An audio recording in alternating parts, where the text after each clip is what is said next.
Hi, and welcome to TouchPoints TV. I'm Debbie House, Editor-in-Chief of Retail TouchPoints, and I'm here with Brad Fick, who's the President of DirectSource. Welcome, Brad, and thanks for joining us. Thank you, Debbie. So, we're going to be talking about the topic of mobile, and I know it's a pretty broad topic, but I know you have some great insights to share with our audience.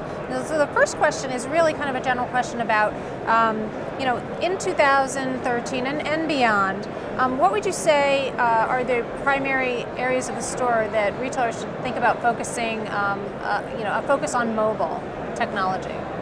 Well, on the mobile POS front, the majority of my clients are either looking at replacing the standard POS with some type of mobile POS. Right. In some cases, they're looking at doing an entire store swap out of that type of technology and migration to that type of technology. Other cases, they're looking for a hybrid approach where they're going to continue having a certain amount of fixed checkout lanes, but they're also going to have mobile out to assist the clients in the aisles. So it's kind of, I would say across the board that's the most popular application I'm seeing out there. But then along with that, we have had just a large variety of store operation applications out there, whether it's for inventory management or replenishment or customer service for many years. And they're having those redeveloped right now for a variety of new operating systems, ISO, Android, or Windows 8. And I would say that's probably the primary push. You're also seeing a very interesting push into security, because they can also use the same tablet that they're going to use for mobile POS and for store operations to quickly monitor any theft that may be going on in the aisle. They just touch an icon and suddenly the cameras come on view. Makes it very handy for them. They can use it for a variety of reasons. So how are retailers prioritizing their investments in all these different types of technologies?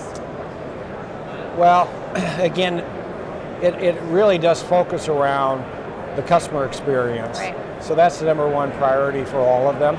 Everything else is just an additional justification. So whether it's just pure customer service, getting them information, making sure that the client's questions are being answered, or it's mobile POS. Those are probably the two biggest justifications for them. And then they just try to make sure that anything else they need to do will dovetail into it. Right, can you talk a little bit more specifically about the types of devices that retailers are looking at? Absolutely. Again, in the primarily what I'm seeing is most of them looking for tablet technology down to something that's very similar to an iPhone or an Android type of a device. And what I am seeing, and I've had many conversations today already in our booth here with large retailers, is that they're going to need, in some cases, they're going to need a family of devices. They may need a larger full-size tablet, but they're also going to need something that's a little bit more of a handheld, maybe a 5-inch screen or a 7-inch screen. And so that's been interesting feedback. We thought that may be the case, but we are certainly hearing it here at the show that they're looking for different size screen sizes. And so the other conversation, obviously, is what operating system. And in that case, we at DirectSource embrace all the operating systems, iOS, Android, and Windows. So we have all those bases covered. But it does make picking the solution a little bit more challenging. And then beyond that, all of them really most of them all need some type of payment technology to go along with it. Right. And we've done payment technology for 15 years at DirectSource, and so we're certainly helping them with their mobile payment solution along with picking the right size device and the right operating system. Okay. So it's a little more challenging than it used to be. It's not quite as easy as it was before, but it's more dynamic and much more flexible. Now, with all the different devices that they're looking at and how rapidly the technology is changing, are there concerns or challenges around hardware that you're helping retailers address? Yeah, something that we launched this year at NRF, and the press release frankly just went out a few days ago. We're providing hardware as a service moving forward. If the client would want to purchase it as a capital asset, they certainly can.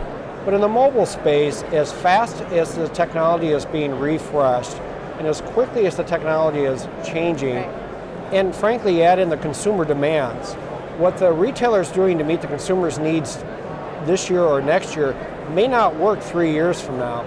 So we can take the mobile technology, the tablet technology for instance, put it under a 24-month, 36-month, whatever window the client would like to utilize this as, and just frankly just receive a use fee, you know, as a hardware as a service model.